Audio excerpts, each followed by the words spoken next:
Hey guys, it's Jacqueline over here at Homeschool Hangout XYZ, and today we are talking about what you are required to teach your homeschool student in the state of California, according to the California Department of Education. If you like these California specific, lay it all out there kind of videos, do me a favor, thumbs up, like, subscribe, buy me a coffee, all the things, find me on social medias, all of it. So let's get into it.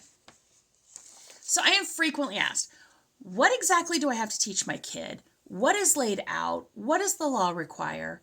All the things. And when you file your PSA, your private school affidavit, or are part of a large group private school affidavit, there is a section that says you agree to educate your child or children in the required subjects, areas of study. But what does that mean? Okay, so let's start with defining some meanings here. And when I say that, I mean it's areas of study. You are not required to follow their curriculum layouts, their requirement layouts, their grade levels, anything like that. It merely says area of study. These requirements are split up into two groups, K through 6, 7th through 12th. And you'll see as we get to the older kids, there's a few more things. But area of study means there is no requirement of how much time you spend, what specifically you teach, what you use to teach, anything like that. Okay, so start there. Don't freak out on me. And let's get into first K through 6 areas of study.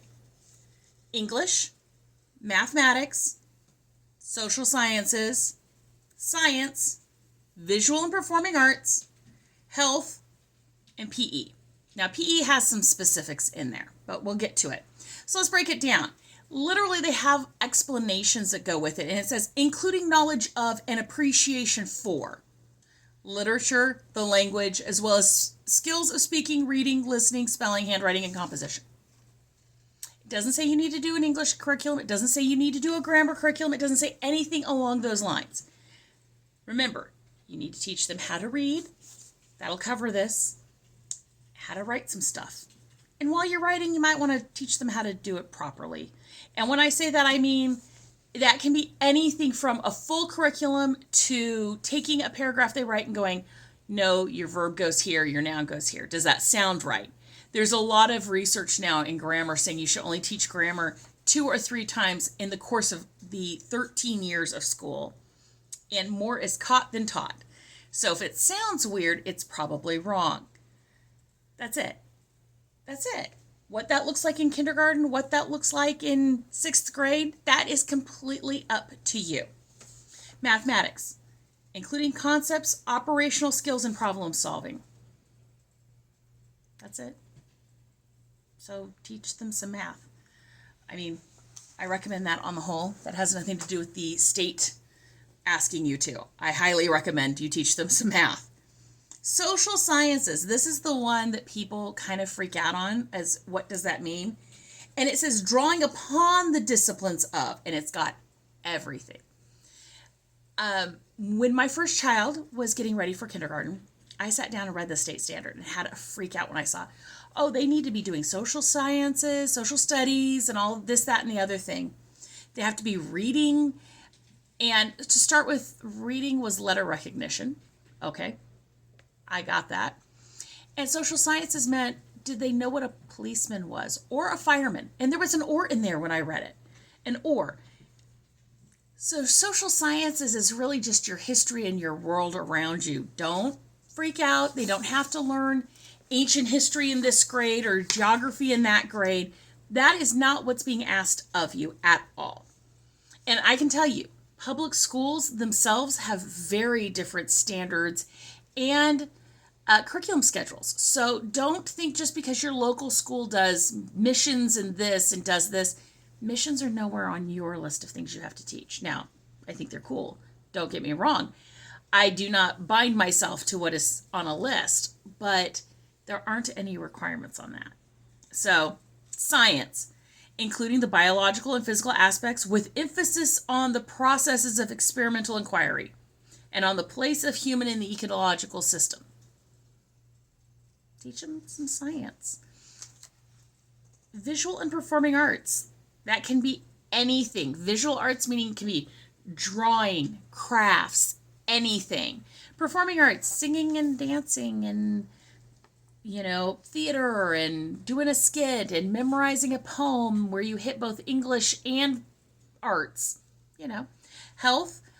I really recommend you teach your children health based on their health, not because the state requires it. So, I literally remember elementary school, we got taught how to brush our teeth, how to take a shower.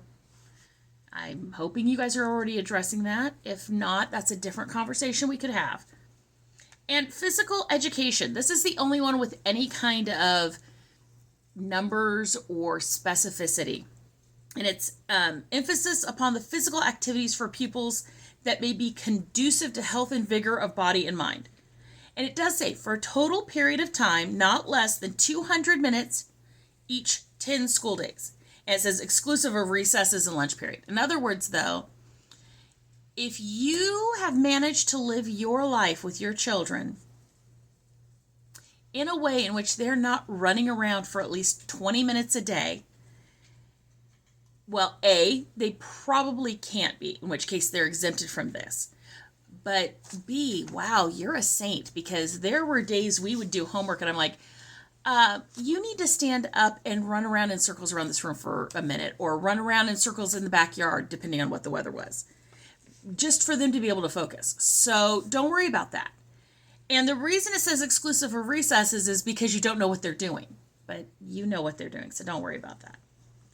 That's it for K through 6. Now, I'm going to give you some simple examples of how you can hit all of these really, really easy.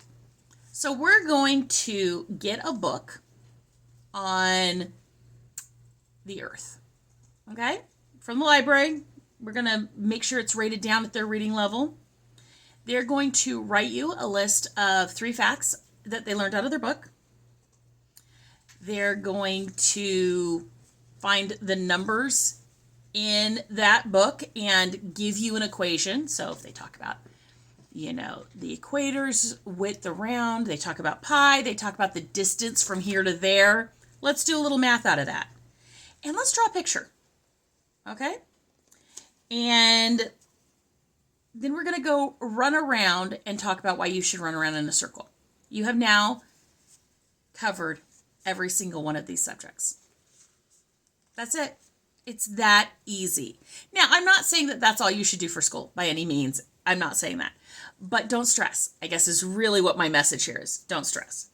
Now, when we get to 7th through 12th grade, I really want to caution you that you don't need to do all of this every year, and you'll see why. Okay, so English, once again, literally the same description for elementary school. Then you get into social sciences. You should teach them about the world and politics and history and all of that stuff. Now, here's one that I very much say we know it means that you don't have to do this every year, and it's foreign language or languages. And it says, beginning not later than grade 7, designed to develop a facility for understanding, speaking, reading, and writing the particular language. We know that's not something you have to do every year, because I went to public school and you did 2 years of a foreign language. And part of the reason you did that was only to get into a college. That was it. So don't stress that you have to do every one of these all the time. I also am a big Latin person, not that my children took a lot of Latin, but we talk about Latin roots and Greek roots to help them go through and understand English better. Well, right there, you're hitting a foreign language. So don't stress about that. PE, once again, you should be doing some. This one doesn't have as many specificities. It literally just says physical education, given to physical activities that are conducive to health and to vigor of body and mind as required by section 5122, which is neither one of these. Science, you should, hit all the science, and it gets into a little bit more specifics. Physical and biological, with an emphasis on basic concepts, theories, and processes of scientific investigation, and on the place of humans in the ecological systems, and with the appropriate applications of the interrelation and interdependence of sciences. So If you want to discuss physics in comparison to chemistry and what the stars are made of and how to get to the stars and all of that, that's interrelated kind of stuff. Mathematics, literally the same description. Just teach them some math. Visual and performing arts, same thing. And when I say visual and performing arts, when you actually look at what the public schools are required to do for visual and performing arts, it equals 1 year in high school. It doesn't all have to be the same thing either. 1 year. Applied arts. This one makes me laugh. This one you're already doing. Don't worry about it. If you're teaching them how to be people, you're already doing it. It includes instruction in the areas of consumer and homemaking education, industrial arts, general business education, or general agriculture. So you teach them how to grocery shop, how to wash their laundry. If you're not, you really need to teach them how to wash their laundry so you don't have to. Maybe make some food. Okay, check, done. Career technical education. That sounds very, very fancy, doesn't it? Designed and conducted for the purpose of preparing youth for gainful employment in the occupations and in the numbers that are appropriate to the personnel needs of the state and the community served and relevant to career desires and needs of the peoples. So when I went to Clovis West, you had two paths. You either had to do like a career development kind of in the way of take a food class, take a shop class, take things like that, or just take college prep classes. That fulfilled that completely. So if you're teaching them math and they're going to go get a job, you can count that. But also, like for me, I took advanced math so that I could go get a degree. That fulfills it. Your consumer education, your general business education, all goes towards this. Basically, they're saying part of the job of getting an education is being able to get a job someday. The one that I found very interesting is automobile driver education. This explains why the public schools haven't dropped driver's ed, but they dropped driver's training. Think about that. For me, seriously, it is a $10 course off of Groupon. You can pick it up for $10 or $15. I'm buying it this week for my 16-year-old. That's it. They don't have to get a permit either. They just are supposed to have some general education. Now, that's what I do so they can get a permit. You have to have a little certificate to take in to get a permit, which you can do as a homeschooler. I'm just lazy. We do driver's training as homeschoolers for free. And you can get registered with the DMV. I'll include a link in the I here. But it just says you have to tell them about it. It doesn't say anything else. And then they always say, other studies as prescribed by the governing board. Well, if it's not here, it's not law. So don't worry about figuring out what that is. But that's it. That's really it. What it looks like, the time you spend, the subjects within the subjects, meaning, are we going to do Shakespeare? Are we going to do geography? Are we going to do speech? Are we going to do basketball? Those are all up to you. None of that is included here. It is just generally that you're going to give them an all-around education. That is what you're agreeing to when you fill out your PSA. And in reality, isn't that kind of what you're aiming at doing by educating your child? That's it. That's it. Take a deep breath.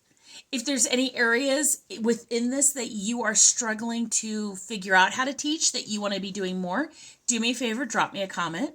If this has been helpful to you, consider buying me a coffee. There's a link down in the gobbledygook, or it's, I think, buy me a coffee / Homeschool Hangout XYZ.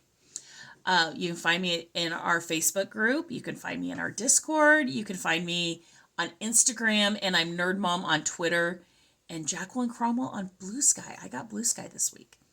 I don't know what to think about that. But yeah, so let me know what you think. And remember, you can do this. I will talk to you guys later. Bye.